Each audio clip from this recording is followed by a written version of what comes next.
복 있는 가정이란 제목으로 말씀을 전하겠습니다. 지난주 욥기를 살펴봤습니다.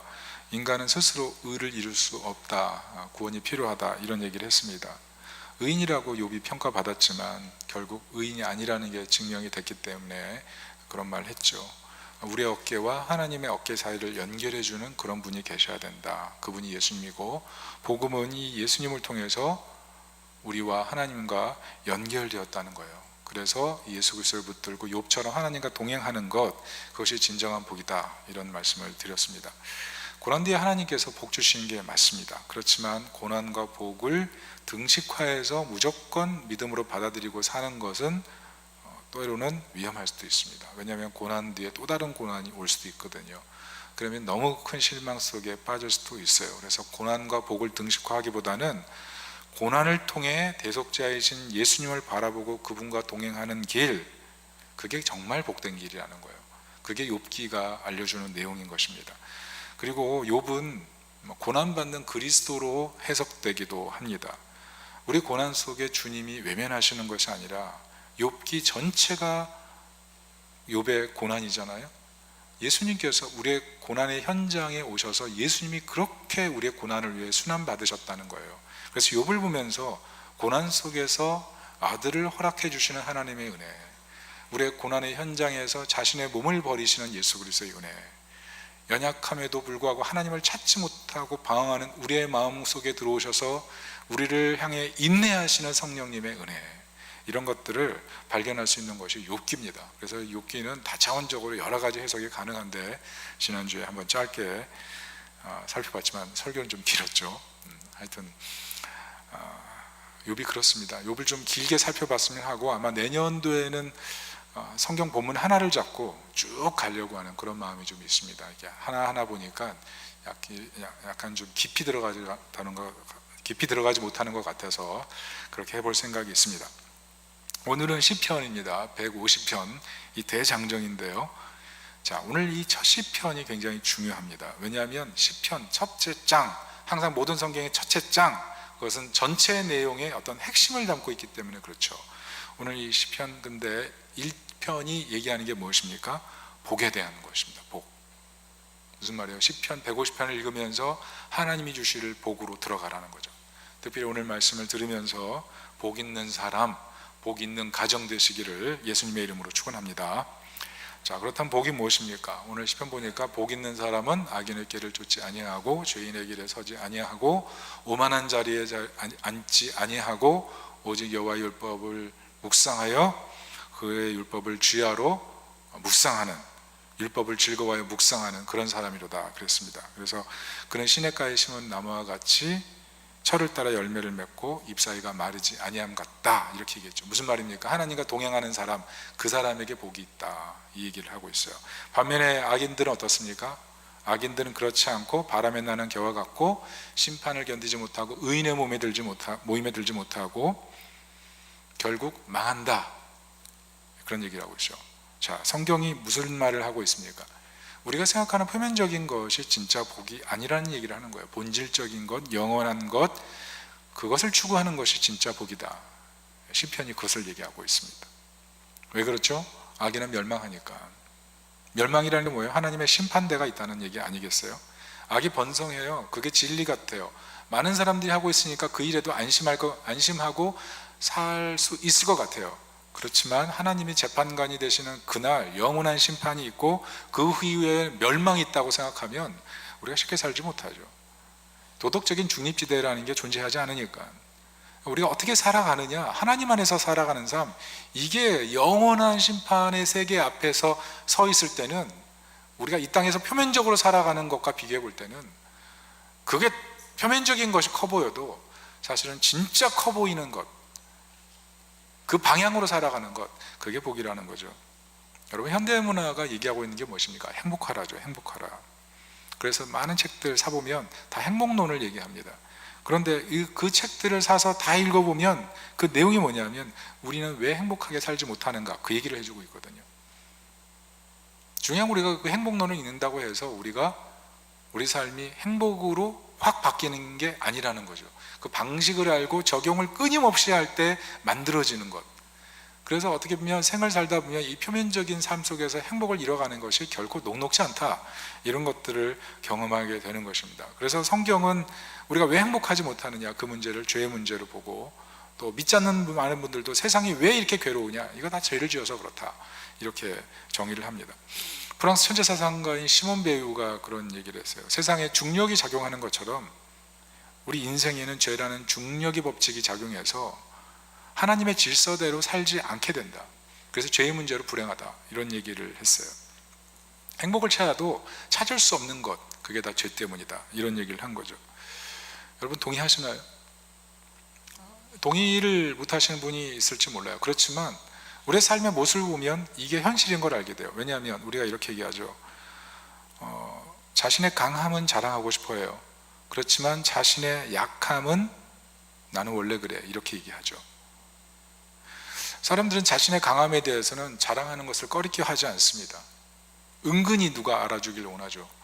그러나 나의 약함의 문제에 있어서는 철저하게 베일에 가리고, 누군가 그 약점을 지적했을 때는 나는 원래 그렇게 생겨 먹었거든, 바꿀 생각을 전혀 하지 않는다는 거죠. 결국 뭡니까? 이게 문제가 되는 거예요. 그 약함, 그걸 우리가 사실 세상에서 가지고 싶지 않기 때문에 그렇지만, 그 약함이라는 게 어떤 사람에게 있어서는 거짓말이 되고 폭력이 되고 학대가 되기도 하기 때문에 그런 것이 존재하는 한 불행할 수밖에 없죠. 죄의 문제예요, 그게. 그런데 대부분의 사람이 나는 원래 그렇게 생겨 먹었어 라고 생각하기 시작하면 세상의 도덕 법칙은 다 깨질 수밖에 없어요. 그래서 우리는 예수님이 십자가에서 죽은 그 현장에서 마리아가 서서 굉장히 슬퍼하는 것처럼 우리가 구원을 위해서 할 수 있는 일이 진짜 없다는 것, 그것을 발견하면서 하나님을 바라보는 그 마음의 시선, 그게 필요하다는 것입니다. 그래서 인생의 고통에 대해서 정말 우리가 죄의 문제가 맞다라고 생각한다면 적어도 행복의 문제는 표면적인 문제가 될 수가 없어요. 우리 인생의 문제가 죄의 문제로 불행이 왔다라고 생각한다면 적어도 행복의 문제는 그 순간 영적인 문제가 되는 거예요. 왜? 하나님의 심판대 앞에 서야 되는 것이 인생이기 때문에. 그렇기 때문에 행복하려면 오늘 시편의 말씀이 정답이에요. 복 있는 사람은 의인의 길을 가야 돼요. 복 있는 삶을 살려면 의인의 길을 가야 되는 거예요. 특별히 시편 1편은 우리가 정말 좋아하는 말을 쓰고 있어요. 우리가 좋아하는 말이 뭐죠? 행복이잖아요, 행복.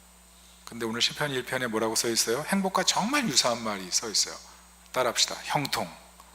형통하고 싶죠? 다 행복하고 싶어 하죠. 여러분, 시편 1편이 기록되어 있다는 건요 굉장히 중요해요. 하나님께서 우리가 행복하길 원하세요. 이게 시편에 담겨있는 너무나 큰 생각이에요. 하나님은 우리가 고통에 멍해를 주고 사는 것을 결코 원하지 않으세요. 시편 1편. 그래서 복 있는 사람 되어서 형통하길 원하세요. 창세기 1장도 똑같아요. 세상이 하나님 보시기에 좋았더라. 토부, 정말 아름답고 행복한 상태, 그게 하나님의 원계획이고 오늘 시편 1편도 하나님의 원계획을 얘기하고 있는 겁니다. 그런데 이 형통이 뭐냐? 히브리어로 뜻이 뭐냐면 하나님의 뜻이 막힘없이 뚫고 지나가 목적지에 도달하는 상태, 이게 형통이에요. 무슨 말이에요? 하나님의 질서 안에 거하는 삶, 성령 안에 거하면서 하나님의 질서 안에 거하는 삶, 이게 형통이라는 거예요. 그냥 표면적인 번성을 갖고 있는 게 복이 아니고 하나님 안에서 번성하는 삶, 그게 형통이고 그게 행복이다. 이게 성경이 정의하는 것입니다. 그러니까 그냥 표면적인 세상적인 복을 받고 잘 먹고 잘 사는 게 복이라고 한다면 성경이 입각한 복의 개념과는 다르다, 이렇게 말할 수밖에 없는 거죠. 여러분, 복이 뭡니까? 우리가 하나님 앞에 사랑받지 못할 만큼 연약한 부분이 많거든요. 근데 그럼에도 불구하고 하나님이 나를 용납하시고 사랑해 주신다는 것, 그 안에서 현실을 바라보며 살아갈 수 있는 묵묵함, 그게 사실 능력 아니겠어요?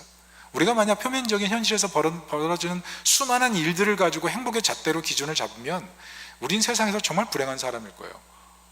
차라리 그냥 믿음 없는 사람처럼 그렇게 막 사는 게 차라리 필요하지, 만약 믿음 있는 상태에서 세상과 계속 비교한다면 그것만큼 어리석고 허무한 삶이 없는 거죠.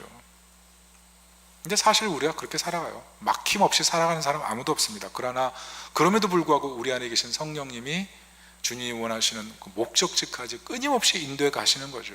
그래서 우리가 복 있는 사람인 거예요. 그러므로 하나님이 요구하시는 게 무엇이냐면 이 복에 합당한 삶을 살아가는 거예요. 그것이 형통인 것입니다. 자, 그렇다면 어떻게 복 있는 가정이 될 것인지 세 가지로 살펴보겠습니다. 첫째는 복을 누리는 삶입니다. 복을 누리는 삶. 하나님의 심판으로부터 은혜의 자리로 옮겨졌다는 이 선언을 기뻐하고 즐거워하라는 것입니다. 특별히 에베소서 2장 6절 이렇게 써 있습니다. 같이 읽어볼게요. 시작. 또 함께 일으키사 그리스도 예수 안에서 함께 하늘에 앉히시니. 자, 이 말씀 잘 보면 어때요? 그리스도 안에서 우리에게 일어난 일이에요. 예수님이 십자가에 못 박히시면서 우리의 죄는 예수님의 십자가에 같이 못 박혔고, 우리는 의가 없지만 예수님이 십자가에서 죽으시면서 주님의 의를 우리에게 다 전가해 주신 은혜, 그 은혜 때문에 우리가 함께 일으켜주고 함께 앉게 된다는 그 얘기를 하는 거죠. 중요한 것은 이 시제가 미래형으로 쓰이지 않고 부정과거형으로 쓰였어요. 부정과거형으로 쓰였다는 건 뭐냐면 역사적으로 이미 일어난 일뿐만 아니라 굉장히 확정적인 사건이라는 거예요. 법률적으로, 영적으로 이미 확정된 그런 사건이라는 거예요. 그러니까 우리가 이 말씀을 볼 때, 우리는 함께 부활에 참여하고 함께 주님의 보좌에 앉는 사람이지 정도로 생각하지 말라는 거예요. 그냥 우리는 현실 속에서 이미 하나님의 보좌에 앉은 채 살아가는 사람이고, 이미 부활의 영광에 참여한 사람이기 때문에 기뻐하며 즐거워하며 살라는 거죠. 복을 누리는 삶, 이 삶이 가정에서 있어야 된다는 겁니다. 에베레스트를 최초로 정복한 힐러리 경이 있죠. 그분과 같이 산 정상에 오른 분이 셀파 탱징 노르가이라는 분이 있어요. 자, 산 정상에 올랐습니다. 이분들이 뭐였을까요? 산 정상이 굉장히 위험하대요. 도착한 다음에 빨리 내려가는 코스를 찾는 게 굉장히 중요하답니다. 자, 이분들이 뭐였을까요? 정상에서 야 하고 곧바로 내려갔을까요? 아니요. 정상에서 뭘 했냐면 얼어붙은 민트 주스를 따서 둘이 서로 거기서 나눠 먹으면서 그 정상의 행복을 즐겼대요. 그리고 내려가는 여로를 찾았다 그러더라고요. 무슨 말입니까? 복음을 우리가 바라보면서 그것을 단지 추상적인 명제로 생각하고 살아가는 게 아니라 그 정상에 우리가 이미 서 있기 때문에 그 정상에서 누리는 기쁨을 맛보며 살아야 된다는 거죠. 미켈란젤로가 시스틴 성당의 벽화를 그렸죠. 그 천정에다가 그 천상적인 그 아름다운 모습을 다 그렸죠. 미켈란젤로가 그 그림 그리면서 하도 오랫동안 이 천정 보고 그려가지고 이 목 디스크가 생겼다는 그런 얘기가 있어요. 그런데 그 다 그린 다음에 사람들이 와가지고 음집해서 막 박수를 친 다음에 모두 썰물처럼 빠져나간 자리에 미켈란젤로가 혼자 어떻게 했는지 아세요? 바닥에 대자로 뻗어 누워서 그 천상화를 바라보면서 감탄하고 기뻐하고 하나님께 영광 돌렸대요. 누리는 거죠. 이제 월드컵이 시작되는데 누가 우승할까요? 뭐 어떤 분은 프랑스다, 어떤 분은 뭐 스페인이다, 뭐 이런 얘기를 하는데, 예전에는 참 브라질이 축구를 잘했죠. 대표적으로 축구 황제인 펠레가 있던 시대에 브라질처럼 막강한 팀은 없었습니다. 그때 펠레가 우승하고 경기장 안에 흥분의 열광, 세레모니가 펼쳐지고 많은 사람이 뛰어다니고 브라질 연호를 외치고, 여러분 브라질 사람들과 같이 여러분 있어 봤습니까?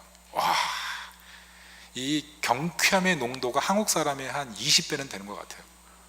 찬양을 부르는데 이 사람들은, 우리는 그냥 앉아가지고 박수 치는데 이 사람은 다 일어나고 뛰고 있어요.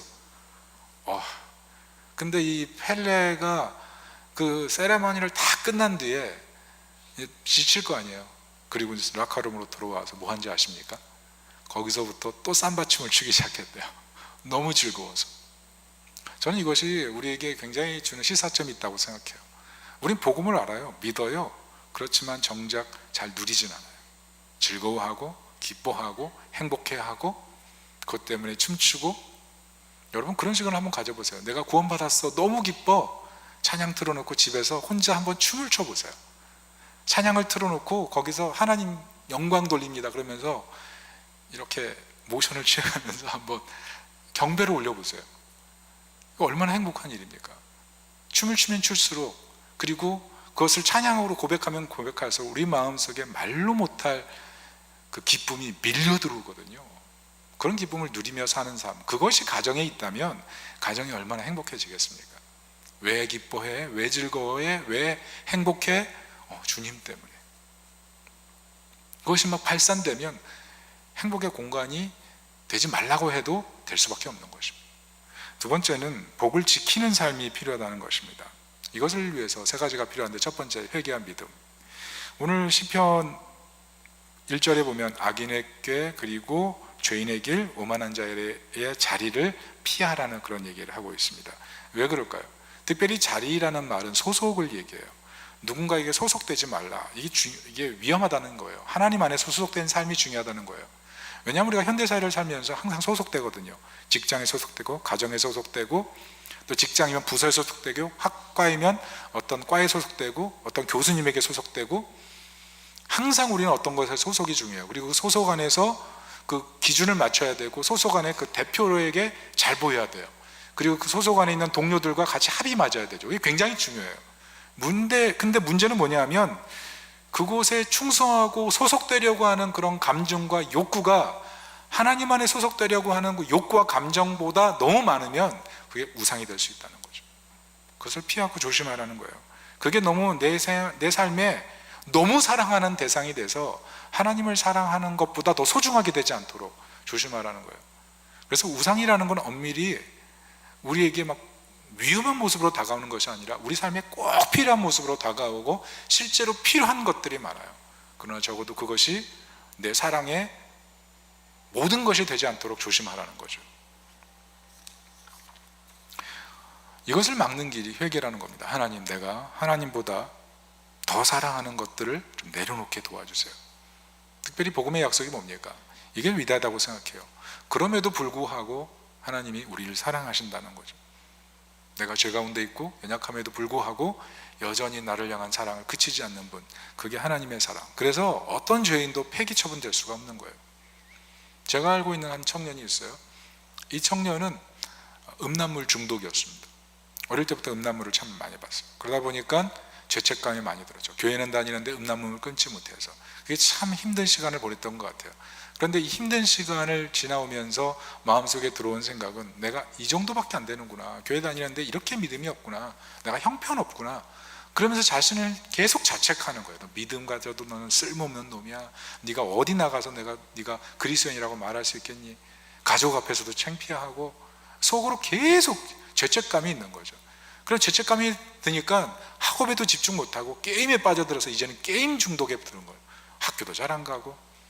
그래서 더 이상 학교 생활 부적응하게 된 거죠. 부모도 걱정하고 사람들도 걱정하고, 왜 그랬는지 몰라요. 왜 문제가 생겼는지. 그러다 어느 날 깨달은 거죠. 그럼에도 불구하고 나를 위해 예수님 죽으셨고, 내 죄까지 알고 죽으셨고, 나의 과거, 현재, 미래 죄까지 죽으신 분이 죄를 위해 죽으신 분이 예수님이구나. 주님은 나를 이해하시고 나를 사랑하고 계시고 나를 포기하지 않는구나. 그 믿음을 바탕으로 주님 앞에 나오기 시작한 거예요. 그리고 나서 주님이 주신 은혜를 붙들고 자기가 옛날에 어릴 때 배웠던 그 악기를 가지고 조금씩 연주하는 그런 시간을 가졌다는 겁니다. 그런데 연주하면 연주할수록 너무 기쁨이 나오니까 그 시간을 늘려가다가 나중에는 12시간씩 연습한 거예요. 이 게임 중독, 음란물 중독하다가 이제는 찬양 중독. 그리고 나서 어떻게 됐는지 아세요? 음대 입학하게 된 거예요. 완전히 학업 부적응이었는데 음대 입학하고 음대 졸업해서 지금은 많은 사람들에게 선한 영향력을 끼치는 놀라운 믿음의 사람이 됐어요. 여러분, 이게 복음이에요. 복음이 사람을 변화시키는 거예요. 죄가 문제가 아니에요. 하나님의 자비에 얼마나 기대느냐, 이게 중요한 거예요. 그래서 회개가 필요한 거예요. 하나님은 내가 생각하는 것보다 더 사랑이 많으시기 때문에 내가 내 문제를 가지고 주님 앞에 가면 거절하지 않으실 것이다. 그래서 회개하고 믿음을 가지는 것, 이게 나의 복을 지키는 그런 삶이라는 겁니다. 그리고 두 번째는, 복을 지키려면 올바른 생각이 중요하다는 것이죠. 저는 이거 굉장히 중요하다고 생각하는데, 왜냐하면 우리는 다 이렇게 생각하거든요. 하나님 날 사랑하신다, 이거 믿어요. 그렇지만 내가 나를 사랑하지 않을 수 있어요. 이건 다른 문제죠. 하나님 나를 사랑하시는데 내가 나를 사랑하지 않을 수 있어요. 나쁜 생각이죠. 우리는 이렇게 믿음과 나쁜 생각을 같이 갖고 살아요. 하나님 뜻을 믿어요. 그렇지만 남의 죄에 대해서는 아주 부단히, 아주 단호합니다. 근데 자신의 죄에 대해서는 직언하지 않아요. 그게 사람의 모습이에요. 믿음이 있어요. 그런데 잘못된 생각을 갖고 그게 정상처럼 살아가요. 물질이 하나님의 것 인정해요. 하나님의 것이다 인정해요. 그런데 내가 원하는 곳에만 쓰려고 하는 거예요. 자기가 관심 있는 분야에만 쓰려고 하는 거예요. 하나님 사랑한다고 고백하지만 우리는 얼마든지 나쁜 생각을 갖고 살아갈 수가 있어요. 왜 거짓된 생각이 문제냐면 내가 죄가 아니라고 확신해버린 그 일을 위해서는 회개가 안 돼요. 그게 문제예요. 이 정도 해도 돼 라고 딱 생각을 정하는 순간에 더 이상 절대로 회개가 안 돼요. 회개가 깊이 안 들어가요. 그게 문제인 것입니다.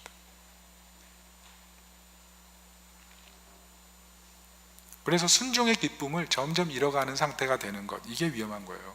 그래서 믿음을 가졌을 때 이 올바른 생각이 정말 중요합니다. 심지어 어떤 분은 이런 생각하고 있죠. 하나님에 대한 생각, 하나님에 대한 나의 생각을 그분의 진짜 모습으로 확신하고 살아가는 사람도 있죠. 성경에 기록되어 있지 않은 그런 하나님에 대해서 그분이 그런 하나님이라고 믿고 살아간다면 이건 굉장히 위험하지 않겠습니까? 그래서 믿음은 인생을 살 때 추진력과 같은 거예요. 그런데 생각은 방향타와 같은 거예요. 여러분, 아무리 추진력이 좋아도 방향타가 잘못되면 충돌하는 거, 언젠가 사고 나는 거예요. 아무리 뛰어난 경주만 해도 눈을 가리고 뛰면 제대로 달릴 수가 없는 거죠. 아무리 좋은 꽃씨를 사다가 정원에 뿌려도 제초제를 물에 타가지고 뿌리고 있으면 다 죽이는 거죠. 아무리 좋은 여행지를 가고 싶어도 항해를 시작했는데 납심판이 고장나 있으면 그건 위험한 것 아니겠어요? 제가 예전에 새벽 기도를 갔는데 그때 이제 4시 반 출근이에요. 뭐 자는 시간이 일정치 않죠. 신방 갔다 오면 막 12시에 자기도 하고 1시에 자기도 하고. 근데 무조건 4시 반에 출근 도장 찍어야 돼요. 그러니까 막 달려갑니다. 새벽에 일어나자마자 달려가야 돼요. 막 차 몰고 막 굉음을 내고 막 달려갑니다. 그런데 때로 위에는 양복인데 아래는 잠옷일 때가 있어요. 그러면 이제 진짜 충격인 거죠. 내릴 수가 없는 거예요, 교회에. 성도들이 안 와 있으면 괜찮은데 성도들이 이제 그러면 이제 막 전화해서 양복 더 갖고 와 그런데 이제 더 충격적인 건 제가 위에 양복을 입고 바지는 파자마를 입었다면 어떤 분은 위에 파자마 아래는 바지 양복 바지를 입고 온 분이 있는 거죠. 그러니까 둘이 서로 막 이제 참 문제가 있다 얘기하고. 여러분, 순식간이에요. 믿음 가져도 우리가 나도 모르게 실수하는 부분들이 있는 거죠. 그래서 우리 생각을 잘 관리해야 돼요. 로마서 12장 2절 같이 한번 읽어볼까요? 시작.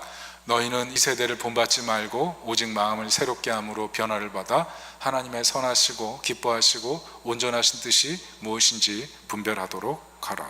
잘못된 생각, 믿음과 함께 올바른 생각이 중요하다는 겁니다.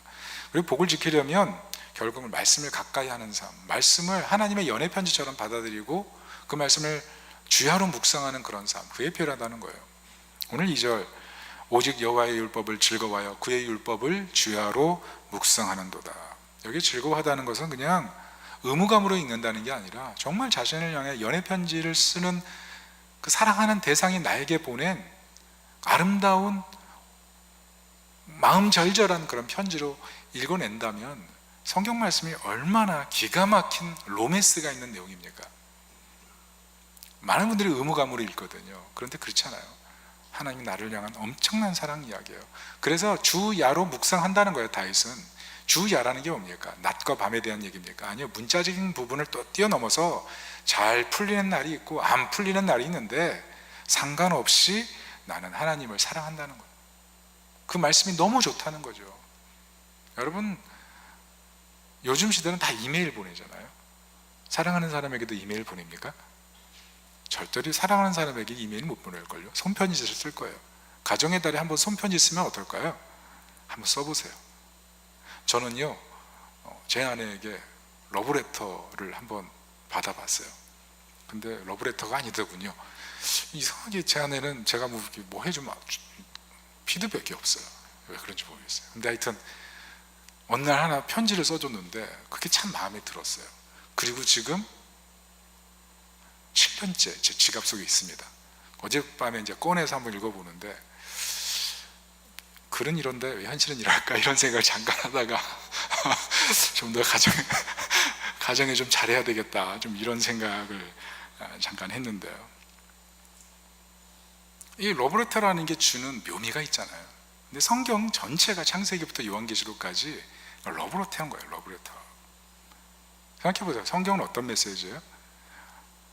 우리가 범접할 수 없는 그 존귀하고 영원하신 하나님께서 도저히 살필 가치도 없는 인간들에게 찾아오셔서 자신의 아들을, 생명을 내어주시고 우리를 아들로 받은 사건 아니에요.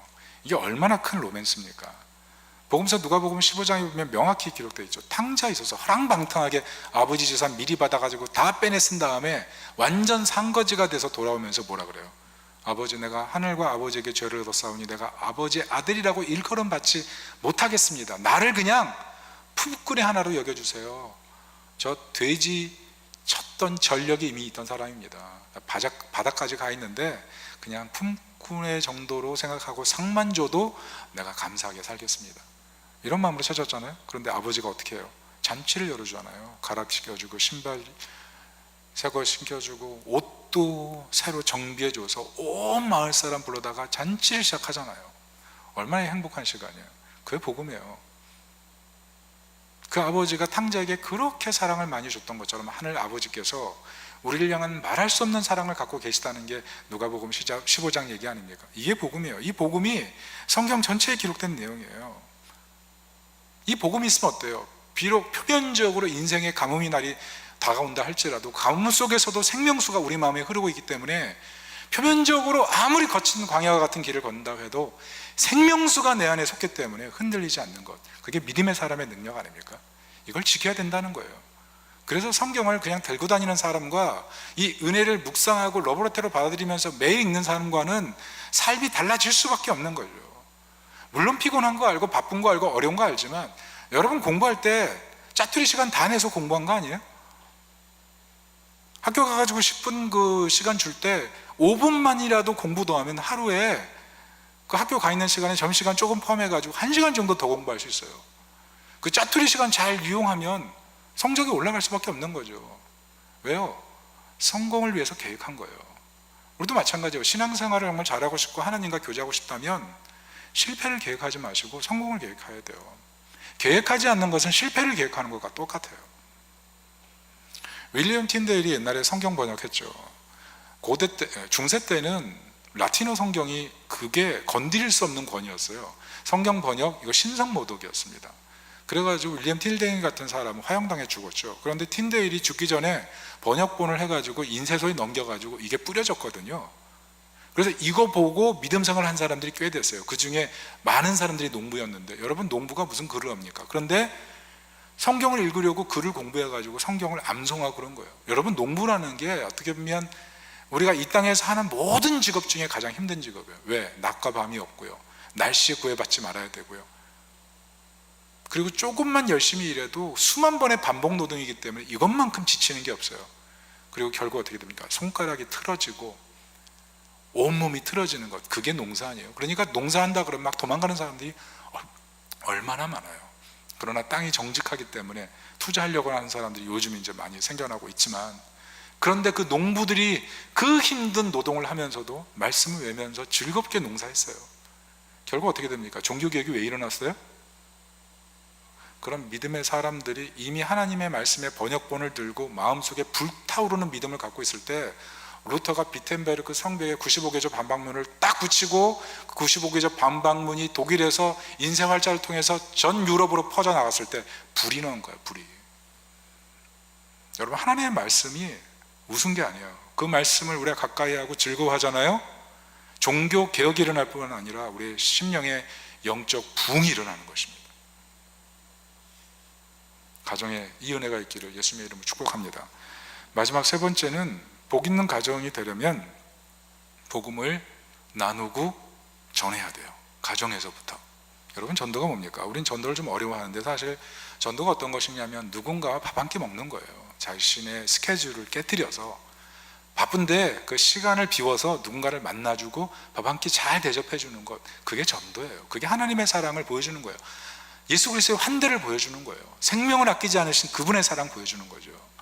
특별히 직장에서 이직해야 돼가지고 회사를 그만두는 그런 사람이 있다면 바쁜 스케줄을 깨트려서 시간 비워서 점심 한 끼 먹어주면서 위로하는 거죠. 그래서 이직하면서 마음에 힘든 짐이 있다면 그 마음속에 있는 코끼리 발 같은 문제를 치워주는 것, 그게 복음 전도예요. 왜 그렇게 해주세요? 하나님이 날 사랑해, 기도할게. 그거 하나면 정말 놀라운 은혜를 베푸는 것 아니겠어요? 그런데 그런 것들이 가정에 있어야 된다는 거죠. 가정에. 여러분, 우리가 가정에서 화두가 뭡니까? 어떻게 하면 자녀 잘 키울까? 어떻게 하면 성공할까? 어떻게 하면 뭘 바꿀까? 어떻게 하면 지금보다 투자를 잘해가지고 지금보다 점프할 수 있을까? 계속 이런 얘기만 한다면 어떻게 은혜의 공간이 될 수 있겠어요? 가정이 은혜의 공간이 되려면 계획해야 돼요. 특별히 은혜를 나눠야 돼요. 은혜. 얼마나 은혜 받았니? 오늘 은혜 받은 게 뭐야? 하루 일과 속에서 하나님과 동행했던 그 흔적을 자기 배우자와 나누는 것, 거기서부터 출발해야죠. 집에 와가지고 그냥 들여다보는 건 핸드폰이고 들여다보는 건 뭐 넷플릭스고 그런 시간으로 보낸다면 언제 은혜를 나눌 수가 있겠어요? 요즘 SNL인가요? 쿠팡에서 하는 SNL 뭐 히트예요. 거기 뭐 이수지 씨인가요? 이러는 거 아니야? 이러면서 막 얘기하고 막 그거 빵빵 터져요. 그러니까 부부가 모여가지고 은혜를 나누는 게 아니라 이수지 너무 재밌다 이러면서. 근데 은혜를 나누다 보면 가족 안에 마음에 있는 그 코끼리 발 같은 문제들이 하나씩 하나씩 채워지고 부부가 가까워지고. 룻기 보세요. 룻이 헷세드로 그 어머니를 섬기기 시작할 때 나중에는 그 헷세드의 마음이 보아스에게 들어가고 보아스 안에 헷세가 잠자고 있던 헷세드가 깨어나면서 고엘인 그가 기업 부를 자가 되고 결국 나오미의 가정 마라와 같은 그 가정이 베들레헴에서 가장 유복한 가정이 되고 베들레헴에 큰 잔치가 벌어지고 나중엔 베들레헴에 예수님 오시잖아요. 헷세드는 그냥 끝나지 않아요. 은혜는 그냥 끝나지 않아요. 은혜는 확산돼요. 은혜는 퍼져나가요. 은혜는 결코 멈추지 않아요. 성령께서 그 은혜를 나눌 때 일하시거든요. 회복과 치유를 일으키시거든요. 그래서 단지 가정의 목표를 성공, 자녀의 번영 여기 두는 것이 아니라 어떻게 하면 은혜를 나눌까? 이게 이 가정의 달 행복하게 만드는 정말 하나님의 지혜인 것입니다. 예전에도 한번 보여줬던 기억이 있지만 카스파 다비드 프리드리 대표작 그림 2점을 한번 소개해주고 싶습니다. 첫 번째 그림은 안개바다 위에 방랑자라는 그런 그림입니다. 이 작가의 특징은 거대한 자연을 더 웅장하게 표현하는 그런 작품 세계를 갖고 있습니다. 그리고 그 웅장한 자연 세계를 통해서 발견하게 하는 것, 하나님이 이 만물의 주인이라는 것, 그것을 보여주기 원하는 화가였어요. 그래서 많은 사람들이 이 분의 작품을 보면서 감탄을 하기도 하지만 특별히 이분의 이런 작품을 보면서 사람들은 이분의 작품을 낭만주의다 이렇게 얘기를 합니다. 낭만주의. 그런데 사실 이분의 현실은 낭만주의가 결코 아니었어요. 이분이 13살 때 12살 된 동생과 함께 스케이트 타려고 겨울에 나갔거든요. 그런데 스케이트 타다가 얼음이 갈라지고 빠지기 시작하는 거예요. 그때 동생이 이 형을 제끼고 대신 물에 빠져요. 그리고 어떻게 돼요? 익사되는 그 현장에 형이 서 있을 수밖에 없는 그런 상황이 된 거예요. 신고 있던 스케이트를 꺼내서 얼음을 내리치는데도 동생을 꺼낼 수가 없는 거예요. 손이 피범벅이 되는데도. 엄청난 트라우마죠. 동생이 죽어가는 그 현장을 목격한 게 평생 트라우마가 돼서 우울증이 와서 평생 우울증을 가지고 살았어요. 뿐만 아니라 7살 때 어머니 잃고 8살 때 누나를 잃고 그리고 17살 때 또 누나를 잃고 죽음이 인생에 계속 몰아닥치는 삶, 굉장히 가혹하죠. 뿐만 아닙니다. 나중에는 뇌졸중까지 겪고 그 중에서도 그림을 그리다가 나중에 이제 영면하거든요. 인생 전체로 보면 로만스가 아니에요. 낭만주의가 아니에요. 그런데 이분의 그림을 통해서 그렇게 얘기할 수밖에 없어요. 왜? 그런 슬픔의 인생의 족적을 걸었지만 그림을 통해서는 광대하시고 위대하신 하나님을 보여주고 싶었기 때문에 그래요. 나누는 거죠. 특별히 이분이 그렸던 그림 중에 또 하나의 그림이 있는데 무지개 같은 풍경이라는 그런 그림입니다.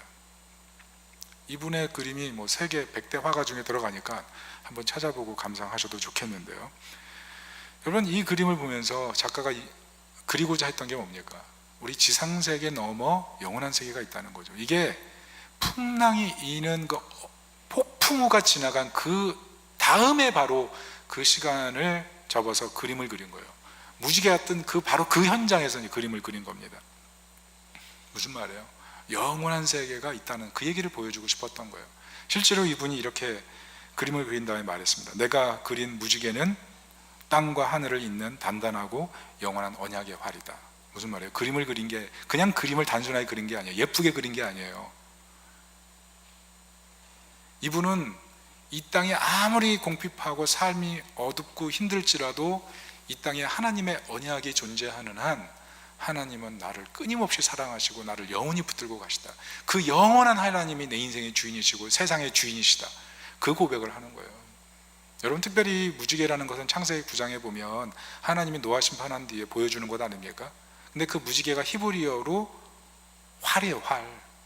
무슨 말이에요? 세상에 진노를 내리셔서 한번 쓸어버리셨지만 하나님께서 만드신 창조물의 피조물들의 그 멸망을 바라보면 너무 가슴 아파하셨고, 그리고 모든 세상 사람들에게 이 무지개를 걸어놓고 이 활을 걸어놓고 다음에 심판에 반드시 있겠지만 그 심판에는 너희들이 심판받는 게 아니라 내가 심판받는다는 그 얘기를 하는 거죠.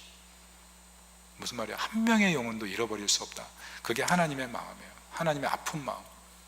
그 아픈 마음에 기대서 그림을 그리는 거예요. 죄로 말미암아서 내 가족, 내 인생이 파괴되는 것 같지만 그럼에도 불구하고 영원한 언약을 갖고 끝까지 나를 붙드시길 원하시는 그 하나님의 사랑에 자신의 인생을 걸고 그림을 그린 거라는 거죠. 무슨 말입니까? 폭풍우 같은 인생길을 걸었어요. 그렇지만 하나님의 붙드심, 그것을 나누는 거예요.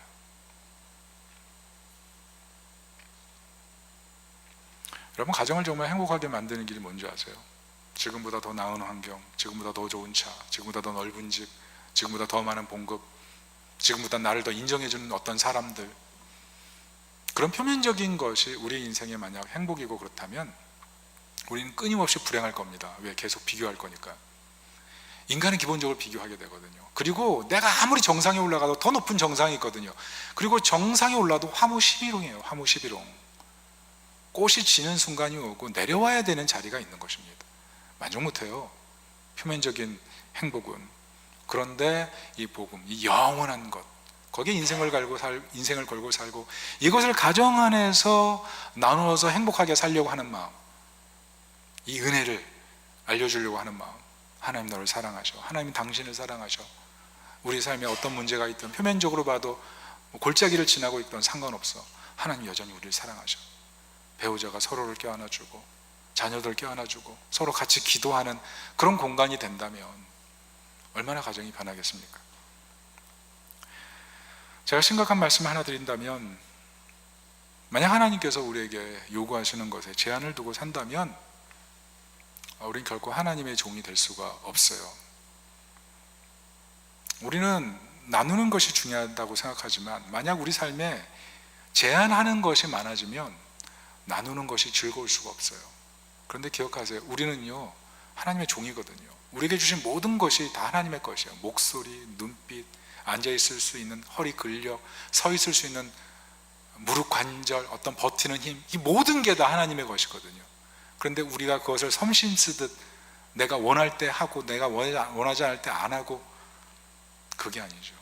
어떻게 하면 나눌까? 이 마음을 갖고 있는 게 정말 중요하다는 거예요. 여러분, 주님이 오병이어 기적을 일으키실 때 떡을 쪼갤 때 기적이 일어났어요. 떡을 나눌 때 기적이 일어났어요. 우리 삶에도 마찬가지예요. 하나님의 은혜를 나눌 때 성령의 역사가 있어요. 나눌 때 기적이 일어나요. 나눌 때 30배, 60배, 100배가 되는 거예요. 내 마음속에 주신 은혜 나눌 때 가정의 분위기가 바뀔 수 있고, 은혜를 나눌 때 지금보다 더 풍성한 은혜 속에 들어갈 수 있는 것입니다.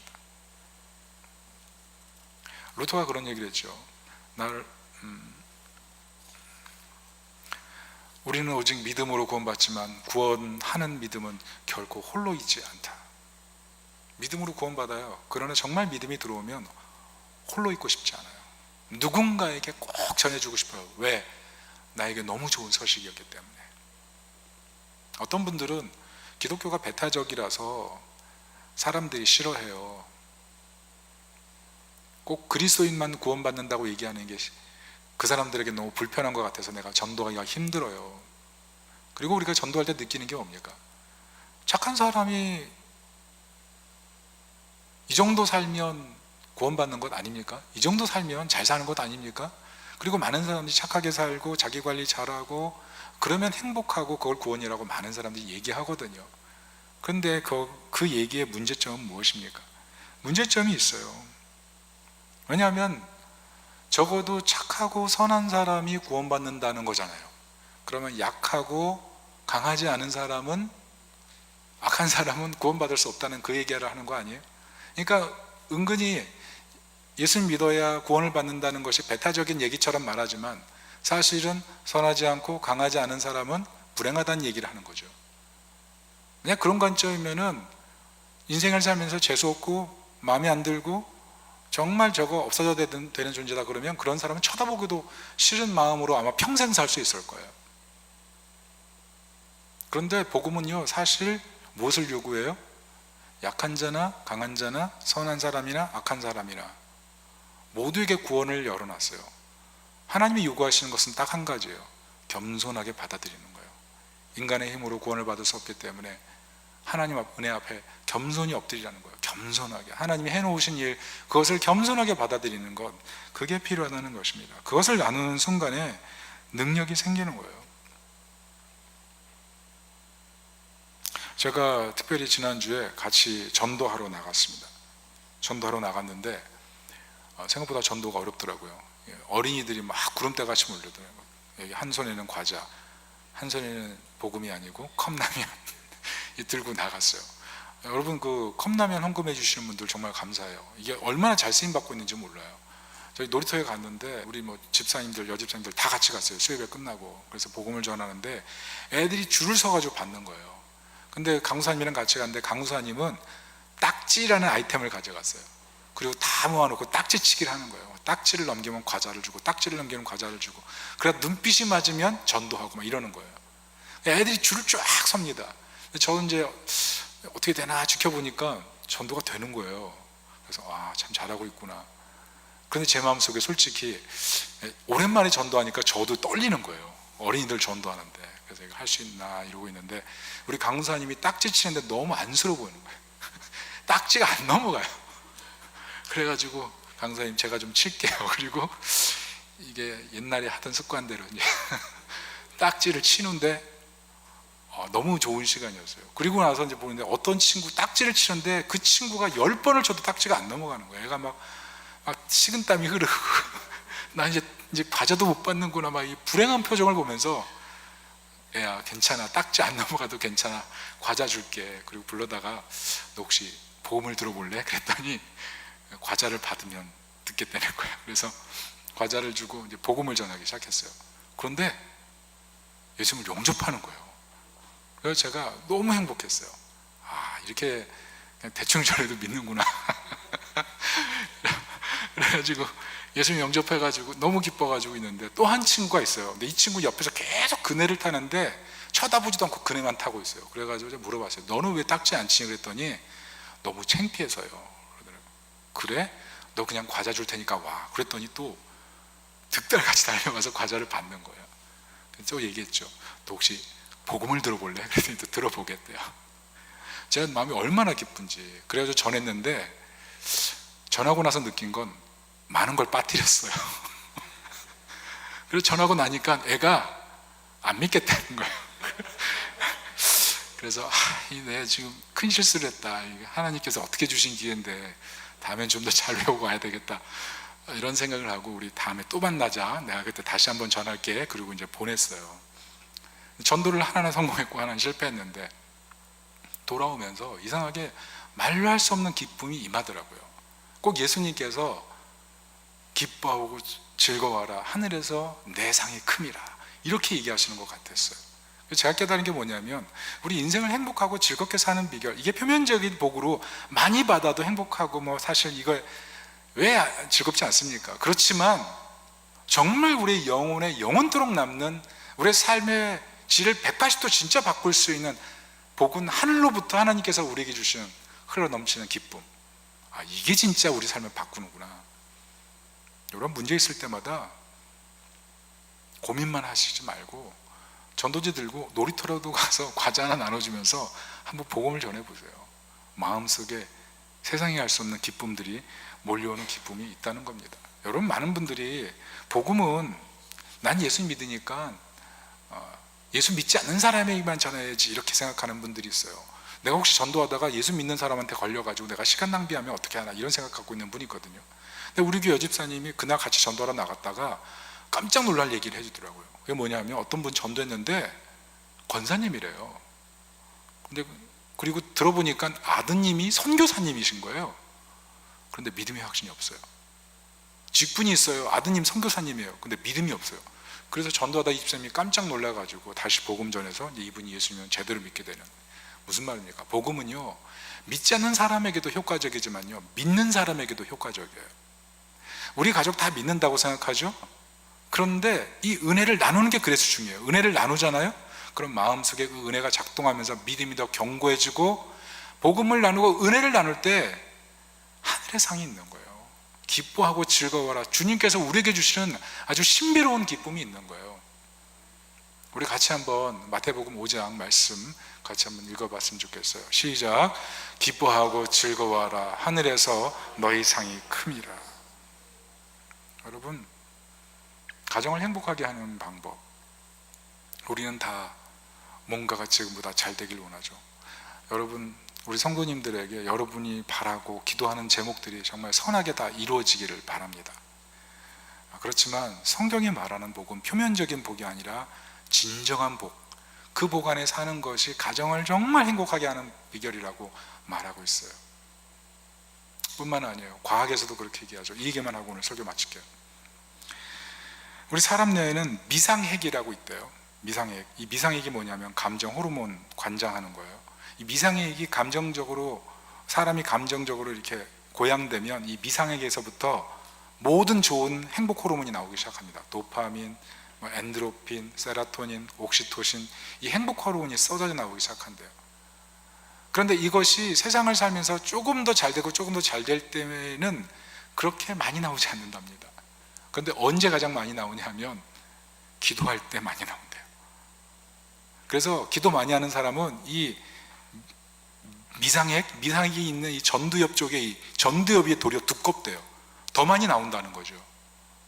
그리고 하나님과의 만남, 은혜를 경험해서 마음이 고양될 때 이 미상핵으로부터 정말 놀라운 이 행복 호르몬이 나오기 시작한다는 거죠. 하나님의 은혜를 누리고 하나님의 은혜를 지키고 하나님의 은혜를 나누는 삶, 이건 일상적인 행복뿐만 아니라 우리의 가정 전체에 하나님의 영원한 행복을 쏟아붓는 행위예요. 이 은혜와 축복을 놓치지 않으시기를 바라고, 특별히 오늘 전도의 자리에 여러분 한 분 한 분의 발길이 누구보다 필요하고 주님도 원하실 겁니다. 부담 너무 느끼지 마시고 기쁨으로 참여해서 이 나눔의 잔치를 풍성하게 만들어 주시기를 예수님의 이름으로 축원합니다. 아멘. 모두 자리에서 일어나서 찬양하고 오늘 예배 마치도록 하겠습니다.